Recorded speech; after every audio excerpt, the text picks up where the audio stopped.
Good morning. This is Irene with BrainStormAcres, and Henry and I are out cranking on the garden today.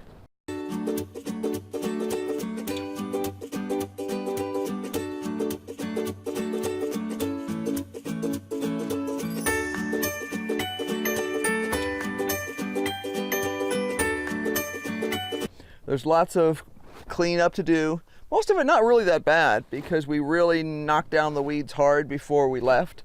Henry used a weed burner, and that made a huge difference because he didn't just like singe the weeds, he incinerated the top level of the ground on purpose because there was a lot of seeds there that really needed to go away. Seems to have worked well, but now we have to move on to the garden issues. Just from the little peeking around we did yesterday, we know that there are some issues. A lot of it's just neglect. We weren't here to deal with an assortment of bugs and insects and stuff. Last night I set some rat traps and we did catch 2 mice. So that's a start. I've also seen a squirrel. That's gonna have to go too. Time to open this thing and see what we've got going on so that I have easy access.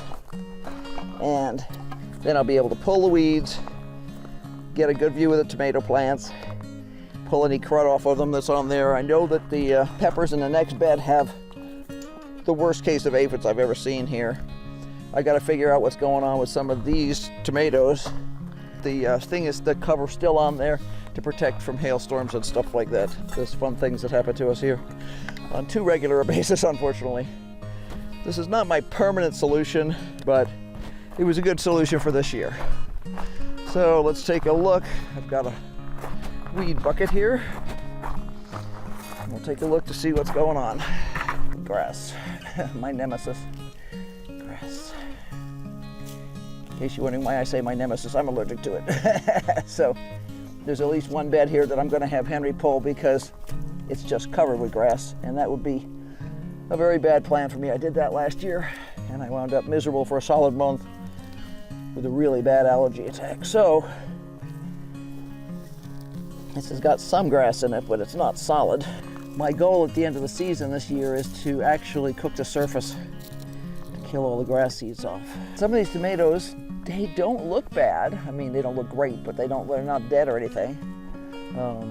Let's see, Gardener's Delight. That's a tomato. That's a indeterminate cherry.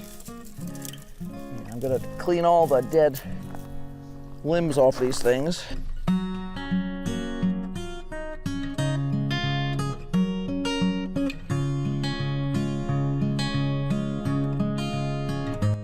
There's a black cherry over here missing. I mean missing. Like, there's not even a stub left. We know that some stuff got in here while we were gone. So far, I have not seen a spot where rabbits could have come in. I have the yard extremely carefully fenced with a barrier. I have seen them dig under it before, but I have to check. I have not seen one yet, so I have a pair of scissors with me. I'm going to take off anything that's kind of crummy. Some of these produced fruit, I can see that, and I really haven't had a chance to chat with a garden caretaker to see how much fruit he's actually gotten off of here, because somebody's been getting fruit off of here. Now we're also missing a couple of gas cans, so it's possible that he was not the only one coming out here. One of the reasons you want to take those covers off, or at least not allow them to be on the tomato plants, is it creates kind of a weird sunburn effect a lot of times on the plants. This one is still alive, but it's flopped over.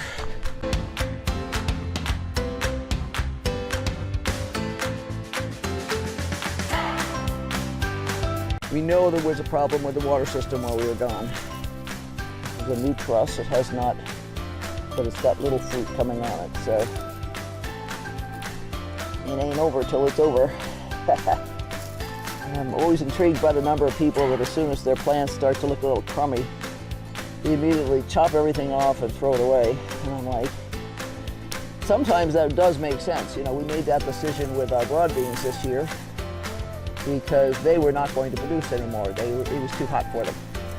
But for things like tomatoes and stuff like that, I'm going to give these guys a good hit of fertilizer, and I'll bet that a week from now they'll already be putting out new growth and new trusses and all that kind of stuff.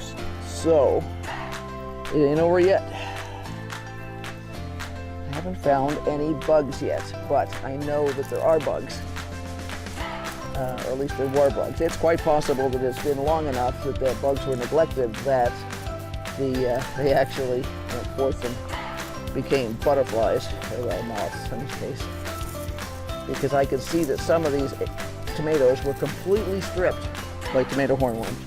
And you know, even those of us who've been doing this for a long time get surprised sometimes by a new pest that we've never seen. It seems like this year everybody's got all kinds of things that they usually see in small quantities in very large quantities.